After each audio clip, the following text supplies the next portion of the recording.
Assalamualaikum warahmatullahi wabarakatuh dan salam sejahtera kepada semua pendengar. Bertemu lagi dalam Jom Belajar BM bersama Cikgu Syakir. Anda boleh follow saya di YouTube, anda boleh follow saya di Telegram. Boleh ke tak? Pada hari ini, Cikgu ingin berkongsi mengenai kemahiran menulis yang boleh diaplikasikan untuk semua tingkatan daripada tingkat 1, 2, 3, 4 dan 5. Tapi perkhususannya adalah tingkatan 1.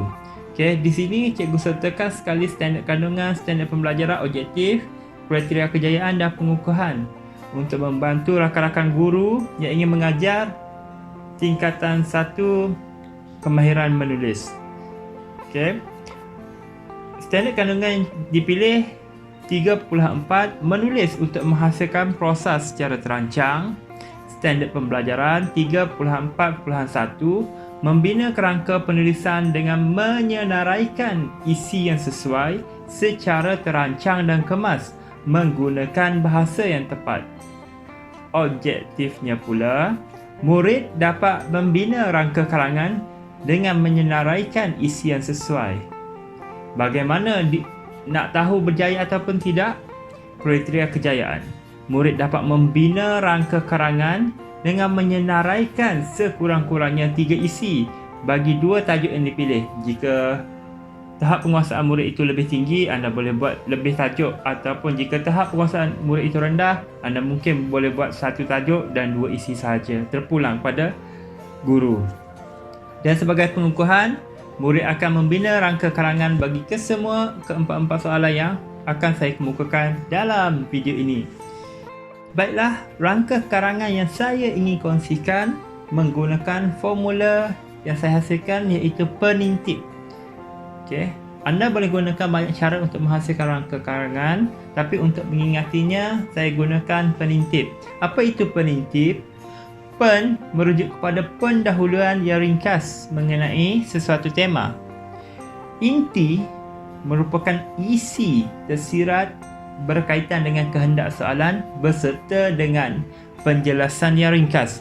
T itu merujuk kepada sekurang-kurangnya 3 isi. P merujuk kepada penutup yang ringkas mengenai soalan yang dikemukakan, tema yang dikemukakan. Dapat? Cuba faham, cuba amati, teliti dan cuba pelajari. Okey.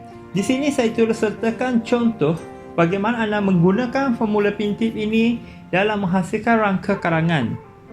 Kita lihat. Ini adalah contoh yang saya kemukakan. Jelaskan punca-punca berlakunya tanah runtuh di Malaysia. P, pendahuluan. Ringkasannya, salah satu fenomena geobencana yang kerap berlaku di Malaysia.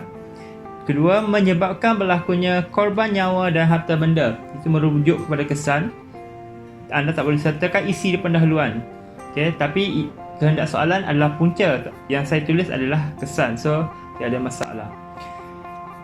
Anda juga boleh rujuk video pendahuluan di link yang tertera di skrin anda. Link tersebut saya telah beritahu bagaimana cara untuk menghasilkan pendahuluan menggunakan beberapa teknik. Kita lihat isi tersirat, iaitu inti. Yang pertama, aktiviti pembangunan di lereng bukit dan ada penjelasannya. Kedua, penebangan pokok secara tidak terkawal, juga ada penerangan ringkasnya. Ketiga, hujan lebat, apa yang berlaku seterusnya. Penutup P harus ditangani dengan segera. Bencana alam ini, tanah runtuh ini perlu ditangani dengan segera. Kerana apa saya sertakan peribahasa, mencegah lebih baik daripada mengubati. Harapan kerjasama semua pihak malah diperlukan agar apa?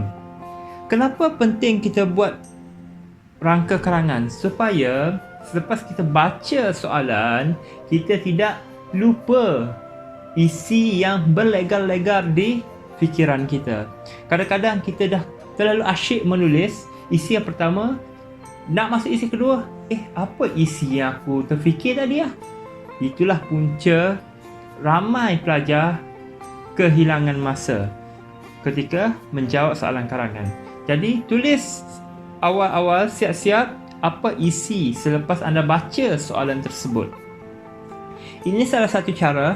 Anda juga boleh buat dalam bentuk sebegini. Dalam bentuk peta minda juga tiada masalah, terpulang, terserah kepada anda dan kreativiti anda. Jadi, anda dapat apa yang saya kongsikan? Bagaimana cara membina rangka karangan dan apa yang perlu ada dalam rangka karangan. Jadi, jom kita buat latihan. Boleh? Latihan yang saya kemukakan adalah berdasarkan tema-tema dalam buku teks tingkatan 1 daripada tema 1, 2, 3 dan 4. Kita lihat soalan pertama daripada tema 1, amalan gaya hidup sihat. Anda boleh baca petikan yang diberikan. Memang begini soalan yang dikemukakan dalam penyoalan soalan KSSM. Kehendak soalan, pada pendapat anda, apakah punca masyarakat di negara kita kurang mengamalkan amalan gaya hidup sihat? Jadi anda buatlah peta minda ataupun rangka karangan berdasarkan apa yang telah saya ajar sebentar tadi. Tema 2, beringat supaya selamat. Anda boleh baca petikan tersebut. Anda boleh buat catatan jika info itu berguna pada anda untuk menulis dalam karangan. Soalannya berbunyi, pada pendapat anda, bagaimanakah cara untuk melindungi diri daripada terperangkap dengan jenayah cyber? Tak tahu apa jenayah cyber? Anda boleh cari di internet. Anda boleh tanya guru-guru anda. Okey? Kita lihat tema ketiga. Cahaya perpaduan.